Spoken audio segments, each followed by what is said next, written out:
Olá, irmãos, bem-vindos a mais essa escola dominical. Hoje nós vamos dar continuidade ao estudo das mulheres na Bíblia e hoje nós vamos falar de Dorcas, aquela discípula exemplar que o livro de Atos relata. Discípula modelo é o título. Mas antes a gente vai ter uma palavra de oração. Curve sua fronte aí e vamos orar juntos.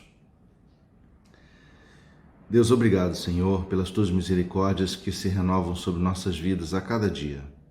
Obrigado pela oportunidade que temos de estudar a tua palavra, de aprendermos dela, ó Deus, de sermos auxiliados pelo teu Espírito Santo para aplicar a tua palavra em nossas vidas. Obrigado, Deus, pela riqueza que a tua palavra nos traz e pela direção que ela dá para as nossas vidas. Que tu possas abençoar a cada irmão, a cada irmã que assistir essa aula e que o Senhor possa nos desafiar a sermos, ó Deus, discípulos dignos de sermos chamados seus discípulos. Que o Senhor nos ajude assim a te seguir. É o que pedimos em nome de Jesus. Amém. Pois bem, o texto é o texto que está no livro de Atos. Atos no capítulo 9. Nós vamos fazer a leitura desse texto e aí depois a gente vai fazer alguns comentários, né? Diz lá o texto no capítulo 9, verso 36. Havia em Jope uma discípula por nome Tabita, nome este que traduzido quer dizer Dorcas. Era ela notável pelas boas obras e esmolas que fazia. Ora, aconteceu naqueles dias que ela adoeceu e veio a morrer. E depois de a levarem, puseram-na no cenáculo. Como Lida era perto de Jope, ouvindo os discípulos de Pedro, que Pedro estava ali, enviaram-lhe 2 homens que lhe pedissem: não demores em vir ter conosco. Pedro atendeu e foi com eles. Tendo chegado, conduziram-no para o cenáculo, e todas as viúvas o cercaram, chorando e mostrando-lhe túnicas e vestidos que Dorcas fizera enquanto estava com elas.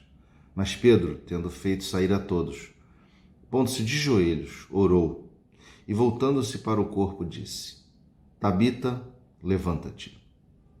Ou Tabita, levanta-te. Ela abriu os olhos e, vendo a Pedro, sentou-se. Ele, dando-lhe a mão, levantou-a e, chamando os santos, especialmente as viúvas, apresentou-a viva. Isto se tornou conhecido por toda Jope, e muitos creram no Senhor. Pedro ficou em Jope muitos dias, em casa de um curtidor chamado Simão. Bem, irmãos, esse texto eu queria destacar 3 grupos de palavras que nos dão exatamente a dimensão de quem Dorcas era.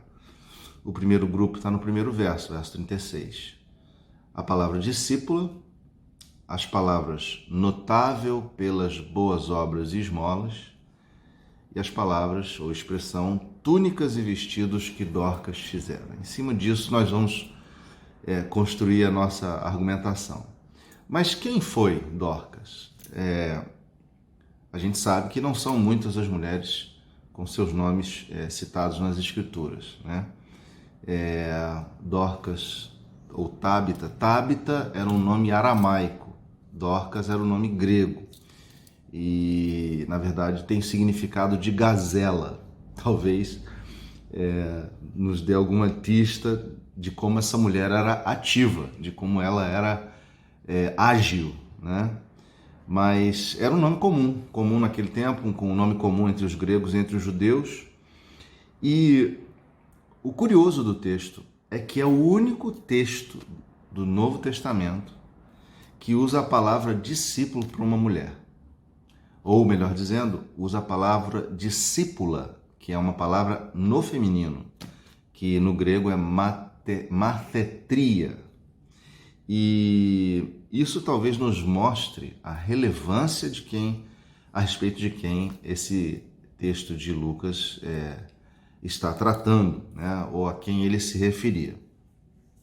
Outra coisa bem importante, bem curiosa, como é extraordinário a manifestação do poder de Jesus Cristo através de Pedro nesse texto, porque este é o único relato dos vários milagres relatados pelas mãos de Pedro, do apóstolo, onde alguém ressuscitou.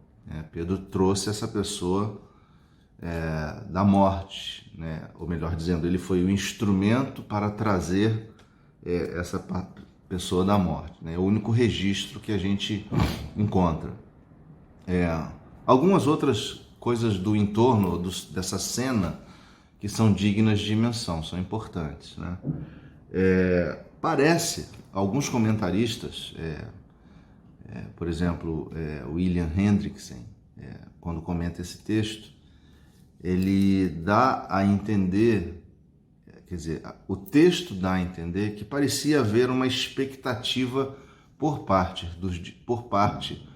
dos discípulos ali naquela cidade, de que acontecesse um milagre. Porque houve uma urgência no chamado a Pedro, 2 discípulos se dispuseram e foram lá chamar, né? E o que aconteceu com o corpo da Tábita, ou da Dorcas, é que ele não teve todo o seu processo do funeral preparado, porque a preparação judaica começava com a lavagem do corpo da pessoa morta e depois do embalsamamento, né? E ali não aconteceu isso. Você lê no texto, você encontra o texto dizendo que já havia sido feita a lavagem e a colocaram no cenáculo, que era, na verdade, a parte alta de uma casa, uma sala na parte mais alta de uma casa. Então isso parece dar a entender que tinha alguma expectativa de que alguma coisa acontecesse, e foram chamadas ninguém menos do que o apóstolo Pedro, que já vinha fazendo milagres, né? A cidade de Lida era muito próxima da cidade de Jope, próxima da cidade de Jope, era uma caminhada de 3 horas, né? É como se alguém saísse do Flamengo e fosse caminhando até, sei lá, até o Meia, talvez, né? É uma caminhada de 3 horas, né? Pensar a cada hora você caminha 4, 5 quilômetros, né? São 15 quilômetros aí, então a cidade perto, né? E outra coisa, também uma curiosidade, imagina-se que Pedro tenha se dirigido a Dorcas em aramaico, porque ele fala o nome, o registro de Lucas está em aramaico, e curiosamente, se vocês se lembrarem da filha de Jairo, quando Jesus ressuscitou, a expressão era Talita cumi, né? Menina, levanta. E aqui é Tabita cumi, né? Ou seja, por uma letra só, parece ser a mesma fala, né? Isso alguns comentaristas falam. Outra coisa também, Pedro não encostou nela, né? Não, ele simplesmente deu a ordem em nome de Jesus, porque para que ficasse claro que foi Jesus operando ali, né? Na verdade, se você olhar os outros episódios em que pessoas foram ressuscitadas pelas mãos de profetas no passado, né? O caso, por exemplo, de Eliseu, você vai ver que ele deitou em cima do menino, né? Quando ele orou para que ele se ressuscitasse, né? Uma outra coisa digna de nota é que naquele ambiente tinha aquelas mulheres viúvas. E a gente sabe, né, do costume também, quando alguém morria, as mulheres iam chorar a morte, né? Eram chamadas de mulheres carpideiras, elas eram chamadas. Só que nesse caso elas eram mulheres viúvas, né? E elas se juntaram ali, e também dá a entender que Dorcas tinha alguma preocupação com essas mulheres, né? Porque elas eram viúvas e elas mostraram roupas que Dorcas havia feito, né? Vestidos, casacos, enfim. Essas mulheres, elas deviam ter alguma ligação realmente com Dorcas. E Dorcas, devia ter alguma preocupação em relação a elas, tá? Aí começam algumas coisas e aí eu quero falar dessas expressões que a gente encontra no texto, né? A primeira delas é que o texto relata que Dorcas era uma discípula notável. E é bem interessante quando a gente vai procurar o significado da palavra grega notável e a gente encontra o significado de plena. E aí uma pergunta precisa ser feita.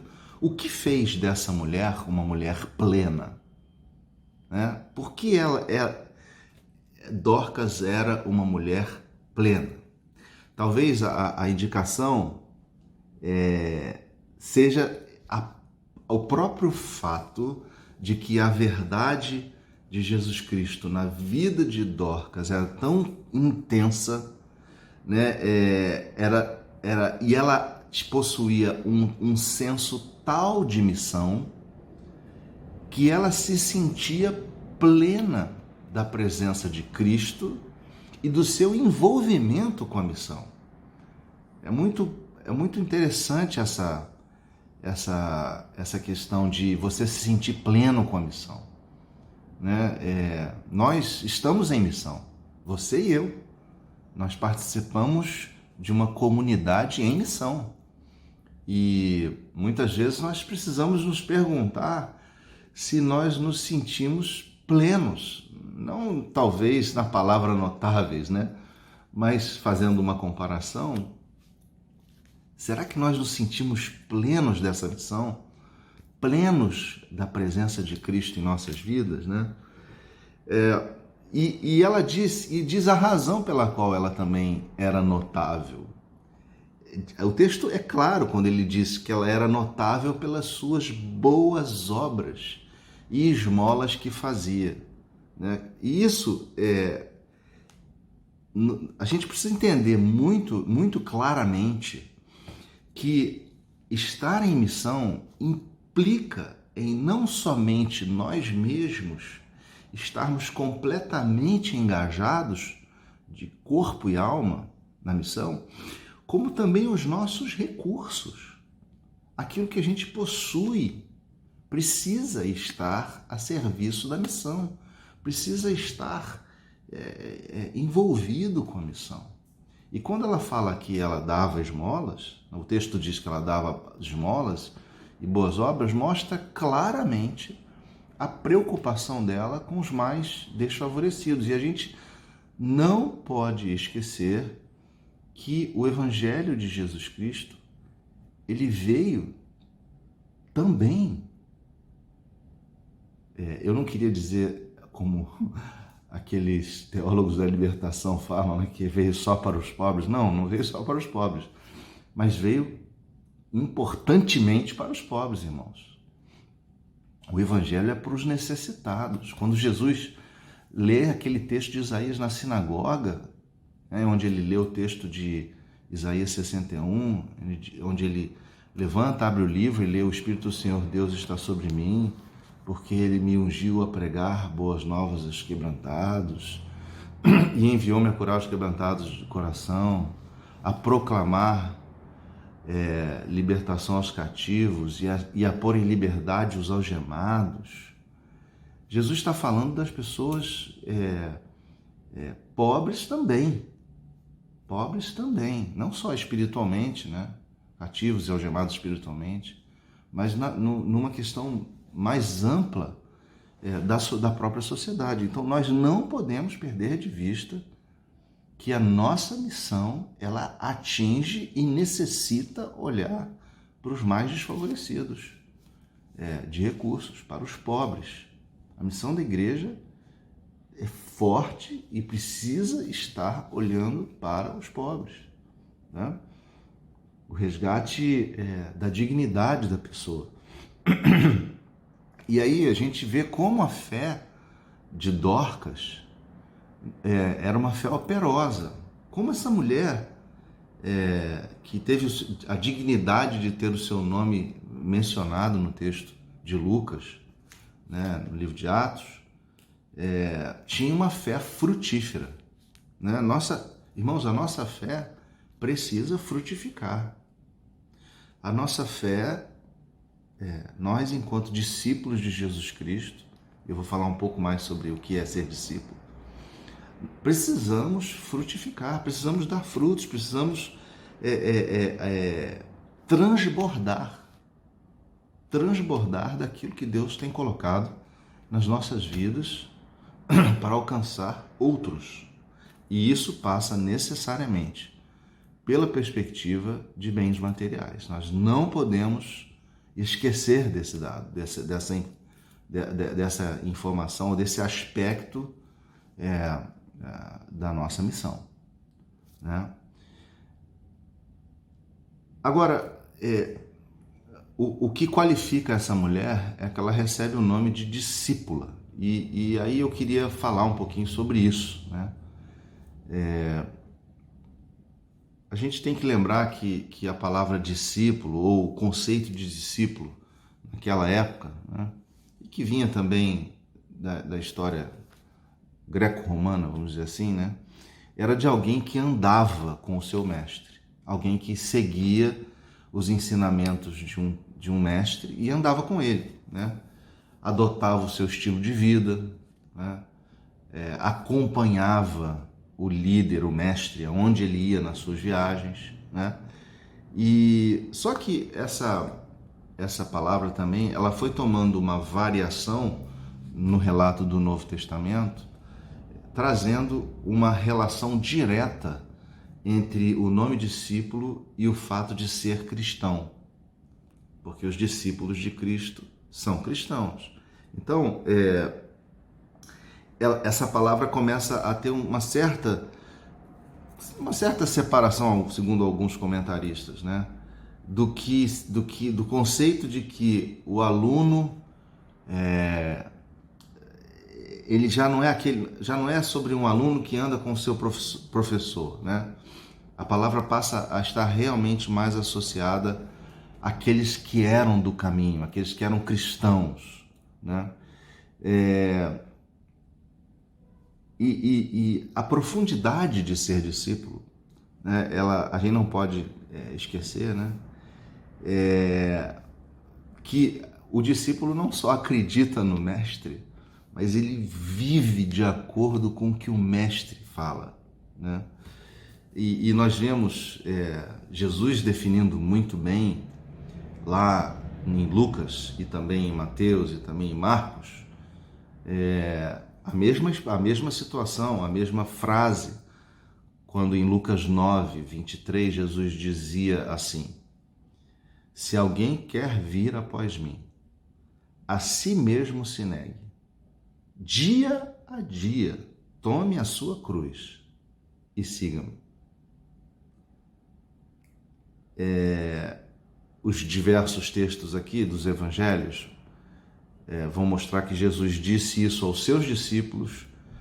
Já no texto de Lucas ele disse isso a todos aqueles que estavam ali, né? Então, como quem diz, a todos os cristãos, né?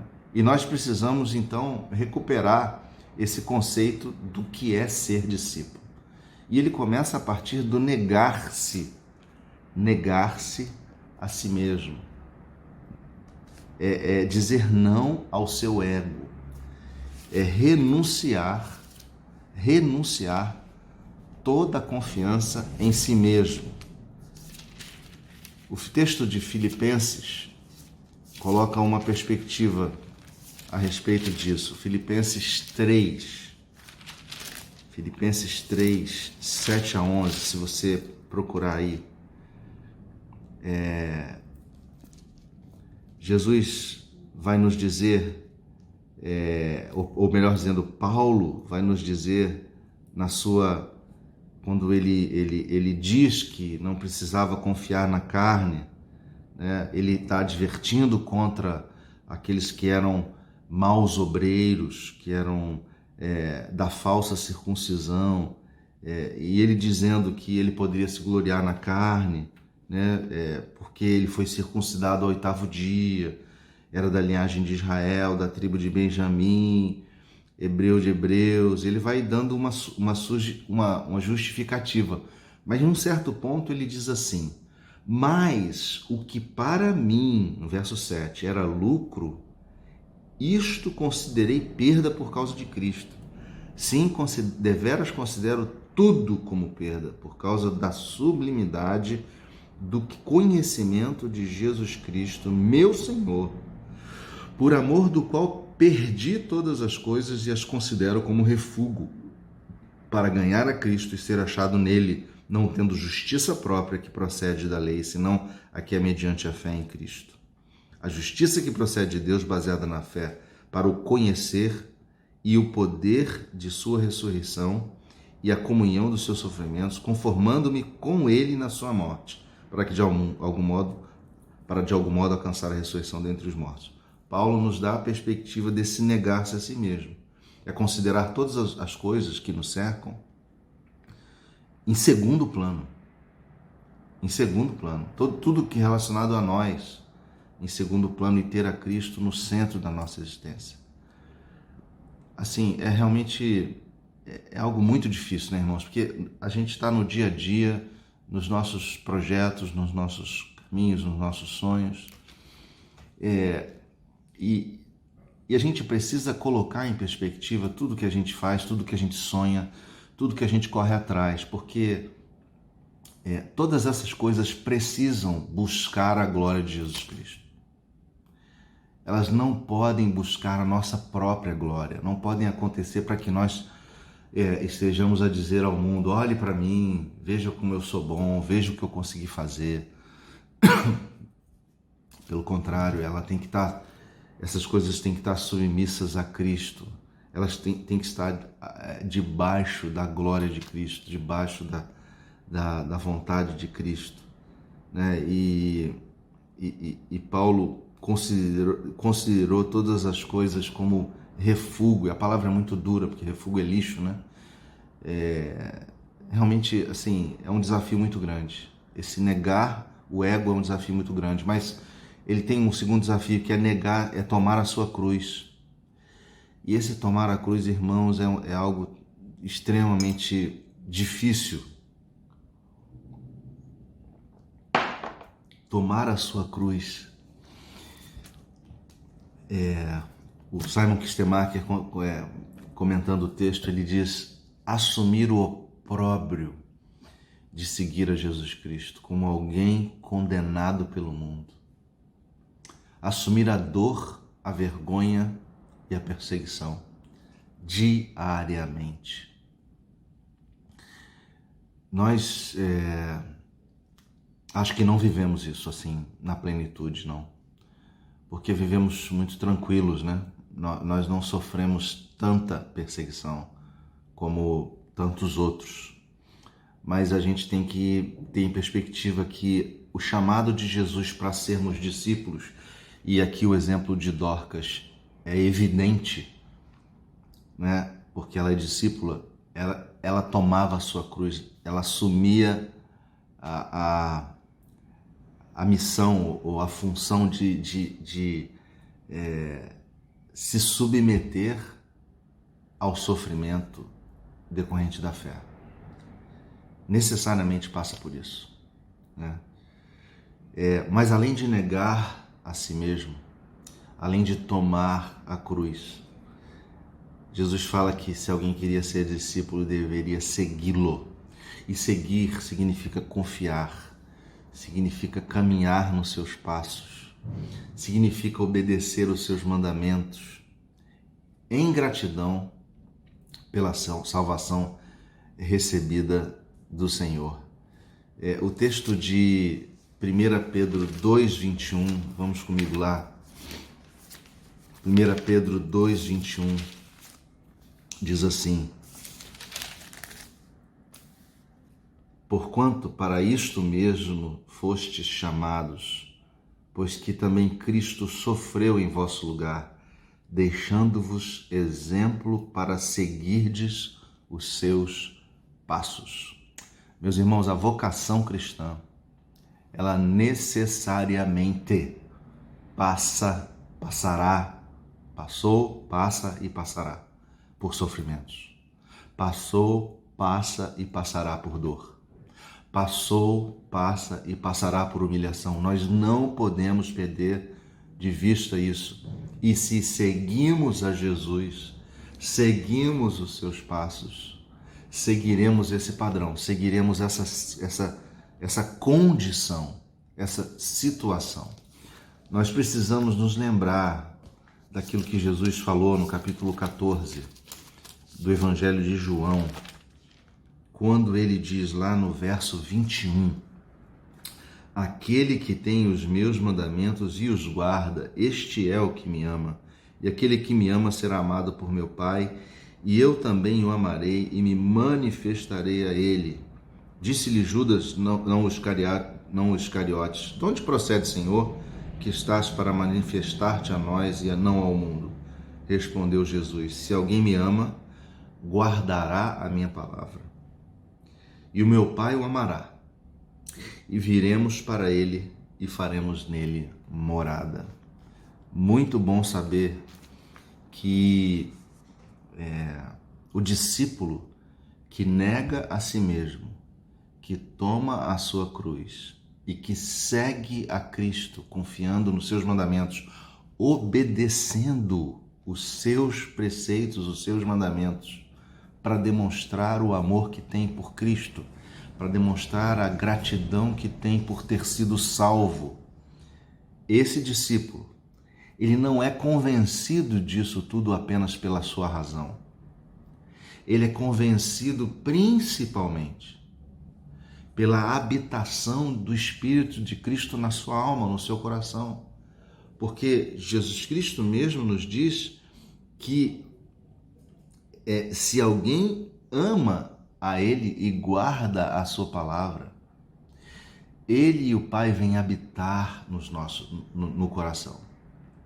Ele e o Pai habitam e fazem em nossas vidas morada. Nós somos habitados pelo Espírito de Cristo, pelo Espírito Santo, e isso nos concede o entendimento da nossa missão, o entendimento do nosso chamado, o entendimento e a força para nós vivermos e andarmos nos caminhos do Senhor, o entendimento e a força para enfrentarmos a dor, o sofrimento, a humilhação em nome do Senhor. Eu queria concluir com esse texto essa paráfrase, né, de William Hendrickson, que comenta o texto de Lucas 9, sobre negar-se a si mesmo, tomar a sua cruz dia a dia e segui-lo, dizendo essa frase final, abre aspas, se alguém deseja ser considerado meu adepto, disse Jesus, então de uma vez por todas deve dizer adeus ao seu ego, decisivamente aceitar a dor, a vergonha e a perseguição por amor de mim e da minha causa, dia após dia. E então deve continuar me seguindo como meu discípulo. Deve sujeitar-se à minha disciplina. Dorcas era alguém assim. E o seu nome tornou-se escrito na palavra do Senhor como alguém notável, como alguém pleno, como uma mulher plena, uma mulher que sabia sua missão, uma mulher que se entregava e produzia frutos, servia ao pobre, servia ao necessitado, servia às viúvas, que é a preocupação da lei do Senhor, que sempre foi com os judeus. Nós precisamos resgatar essa sensibilidade da missão demonstrada pelo exemplo de Dorcas. E assim, meus irmãos, nós vamos, quem sabe, ser realmente reconhecidos como discípulos de Cristo, né? Eu digo quem sabe porque nós somos tão falhos, né? Nós tropeçamos tantas vezes e às vezes a gente faz coisas que nos envergonham e, creio eu, até entristecem o Espírito Santo de Deus, mas nós precisamos andar avante, nós precisamos continuar nessa jornada, passo a passo, degrau a degrau, crescendo espiritualmente, crescendo em direção à estatura de Cristo em nós e produzindo frutos para podermos, de fato, ser reconhecidos como discípulos. Que o exemplo de Dorcas possa marcar a nossa reflexão nesse tempo agora. E que você seja desafiada a seguir o seu exemplo. Vamos orar? Pai Santo, obrigado pela Tua palavra, obrigado pelo exemplo registrado da discípula Dorcas. Que esse exemplo nos desafie, Senhor, a servir o Senhor melhor e todos os dias com mais dedicação e mais coração na obra. É a nossa oração em nome de Cristo Jesus. Amém. Deus abençoe a todos, irmãos. Até a próxima. Tchau, tchau.